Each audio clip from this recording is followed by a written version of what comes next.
What's up, everyone? We're back with our fourth war of the Alliance War season. We're going to do a quick scout of our path.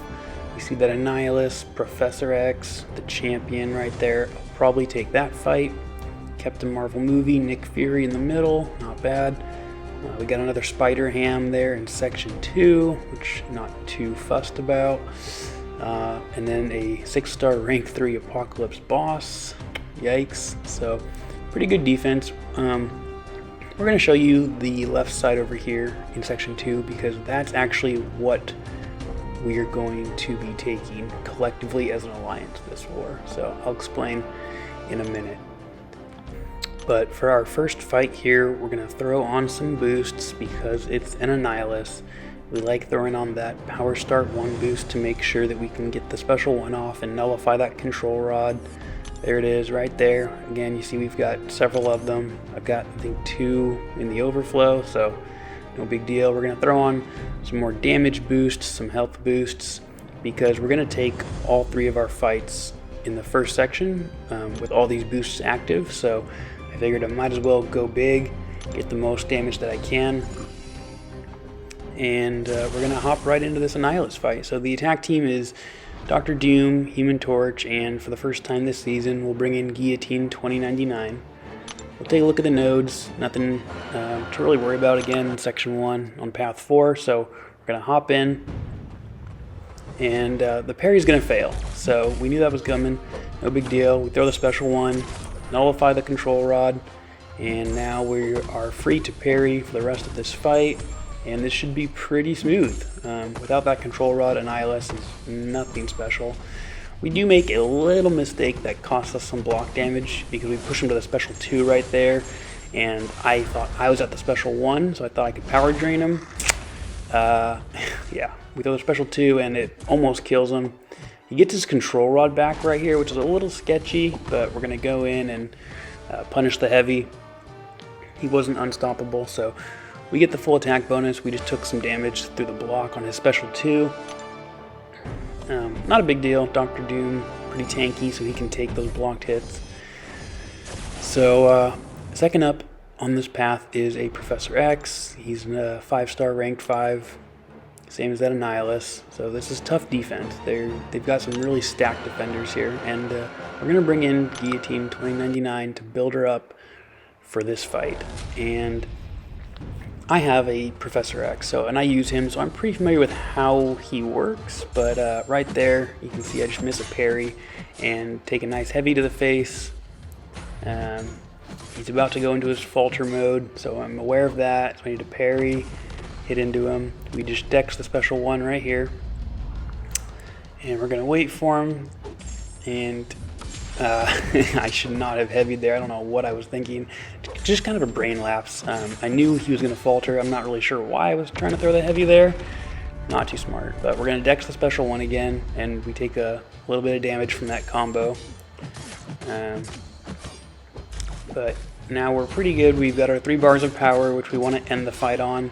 We've got to bait the special 2 right here. His falter's ready again, so we've got to be cognizant of that. He's playing a little defensive, not really throwing the special, but we've got him on his side of the map, so plenty of room. And here we go. He throws it, so I know I can't go in and punish because of the falter, so we hang back, wait for the parry, activate the falter, and now we can go in freely and swing away, get him down to that magical 5% number, and then we can throw our special 3 to end the fight and be ramped up. So we just gotta get one more parry right here. Nice little 2-hit combo. The degen takes him down to the 5% number, and this fight is over. Definitely took some good damage from him. It was not a perfect fight by me. Even though I'm pretty familiar with Professor X, he can still be a bit challenging just because there's kind of a lot going on, and you have to remember that falter mechanic, and it just wasn't really like a smooth fight. But we get the full attack bonus, and we get her ramped up, which is what we really wanted from that fight. So we're going to move on to the champion fight here. And this dude should be pretty simple. It's a Dr. Doom cheese fight. We've got the boosts active, and the only thing we have to worry about is that power alternator, and the ebb and flow knockdown is the link node. We're going to take him linked because we just are going to knock him down with our heavy to end every combo anyway, so that really shouldn't be a big deal. And the only thing I have to make sure I do here, other than not missing my parries, which I do twice in a row, is to make sure I dump my power. So I've just got to make sure that I'm always throwing my specials when I have them to make sure he doesn't get that power. So you'll see I throw it right here, right before that timer is about to go on cooldown, and no big deal. I go to heavy him right there and didn't realize he didn't have a shock debuff on him, so that's my fault. Right here, we're going to try to dump the power again, but it's a little late. I was going to do it after that heavy, but he gains my power, but it just pushed him to a special 2, so we evade it. His specials are so easy to evade, no problem. We're going to try to throw another special here to get rid of our power. Make sure that he does not steal ours. We've got the Fury active still. We're going to go in, knock him down, get that Fury again, go in, throw another special, take his power away. Another special, take his power away. And now this fight is pretty much over. We're going to do one more special. I didn't have the Fury up, but that knocked him down, so I got it back. That's why I didn't do too much damage. Go in with a nice little slap finish, and we win the fight. Again, not a great fight. That's 3 fights where I definitely took some more damage than I needed to, but full attack bonuses all around, so not the worst thing in the world. And here's what happens now. So, as an alliance, we realize this defense is too tough. They have just placed some pretty stacked dudes across the board. So, as an alliance, we are all going left and going to clear the left side so we can have some full health attackers to take the boss down, to at least make them take the boss down. We'll probably lose the war because we don't explore much of the map, but we're at least going to get the points for the boss and make them clear our bosses as well if they want a chance to win. So that's why we're going left here, which I normally don't do. So we're going to take this blade on the EMP modification node, and we're going to use Dr. Doom because he's shock immune, and the EMP modification is really the only node to worry about here, is just getting those passive shocks on you, and because he's immune to shocks, we don't have to worry about it. Blade is a defensive defender, so he can still be a bit challenging. You just kind of want to bait his special ones as well. They're pretty easy to either block or evade, and they don't do a whole lot of damage. The power is a little funky in this matchup because of the node as well, so I kind of get power drained sometimes. But again, I'm not planning on going through the Doom cycle here. This is going to be a pretty slow fight. Not a lot of special attack damage. It's going to be mostly through regular combos and heavies, and again, just baiting out those specials. So you can see how it's going. I mean, it's going really well so far. It's a really smooth fight. I haven't taken any hits. I've been able to evade his specials, trying to bait one right here. You can see we're getting those shocks on us, but we are immune, so no big deal. We actually managed to throw a special one right here, get a little bit of damage. It's obviously not the hardest hitting special, but I figure I had the power, I might as well throw it. It keeps his power in check as well, so we're going to do the same thing again here. And just kind of wait for this fight to slowly end. It's definitely a longer fight. And Blade can also be irritating because he shrugs off debuffs faster, depending on his power level, so he can be an irritating defender. I wouldn't call him a great defender, but with Stubborn Global on, he definitely gets a little boost, so he can be a little bit annoying, which he kind of is here because the fight's just dragging out for a while. I accidentally pushed him to the special 2 here, so I'm going to throw my special 1 and take that away from him. And we actually get off the special 2 right here, which is nice, and that's going to do it. So, a little unorthodox for a Doom fight. Not the typical Doom cycle, but we get that full attack bonus again, so we're 4 for 4, and that's going to carry us into section 2 on the left-hand side. And I'm only going to be taking one fight in this left-hand side. We obviously have our entire alliance going this way, so we had a lot of really good counters for these defenders. So you can see who we got here. The fight I'm going to end up taking is on path 1. I'm going to take this magic because I've got the Human Torch, who I have not used yet. He's full health, he's rank 3. The nodes here, pretty minuscule. The vigor is the only thing to kind of worry about. Check out this magic. She's a Sig 200, so I know the limbo damage is going to be intense, so I kind of prepare myself for that. I've got the boosts on still. And we're going to start this fight off with a heavy. They're running max limber, so I got lucky that I didn't get punished there. So I know I have to be cognizant of that. So I'm not planning on doing heavy attacks just because she'll be able to get out of that stun pretty fast. She triggers limbo there on her first bar of power, which I did not want, but you can see the damage I take from it. I don't have a choice, obviously. It's interactive damage. We're not going to push her to the special 2. So we're going to try to get her into the special 1 again, and she triggers limbo again.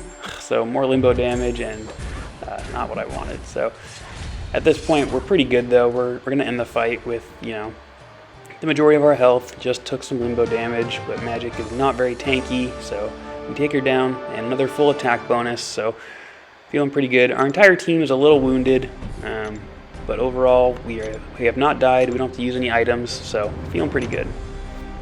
And the only reason we brought in Guillotine 2099, by the way, was for the Apocalypse boss. So just FYI, we won't be seeing any of her for the rest of this video.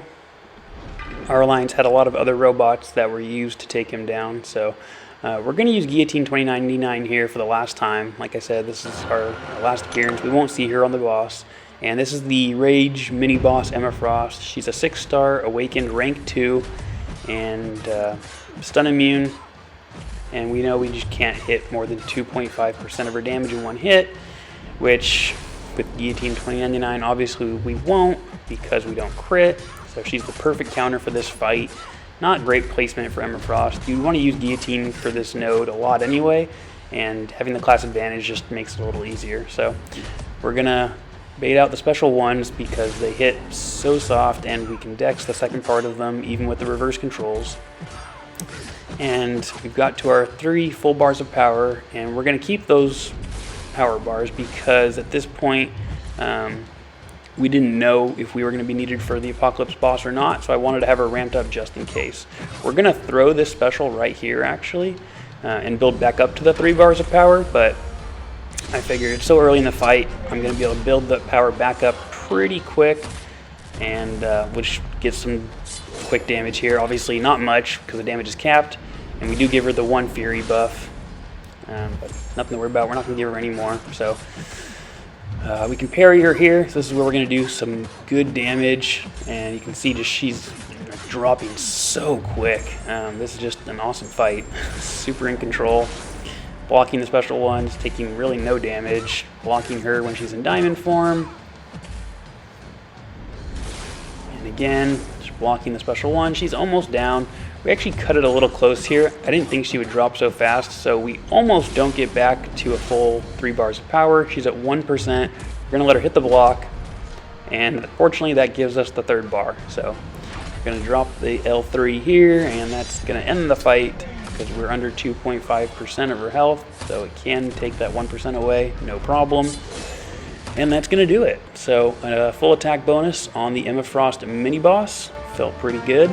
That was probably my best fight of the war, honestly. That felt really smooth, and I was really in control, so it felt good. Alright, so we are going to take one more fight in this war, and it's going to be a short fight, and you'll see why. It's this Killmonger mini-boss on the hazard shift, incinerate and poison. So obviously we're going to bring in Human Torch because I can hit him in the incinerate mode and just gain smolders.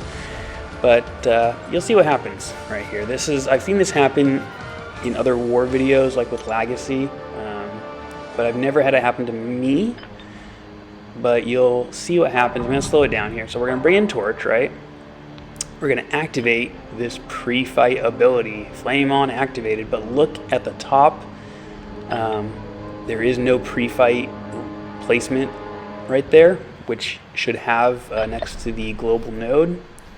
And of course I didn't realize that before I pressed fight, so we go into the fight, it loads, and I realize I am not in Nova form. So the pre-fight did not take for whatever reason. It does do it sometimes, and once I realized that, I'm like, well, I know this fight's over. I can't win. There's absolutely no way. I can't build my temperature. He doesn't do energy damage. I can't parry him, so I can't do heavies. And I just, you know what? And he's in the poison phase right now, so I'm getting backed up really early.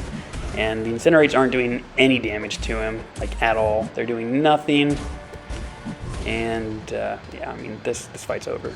I'm gonna get my butt kicked right here.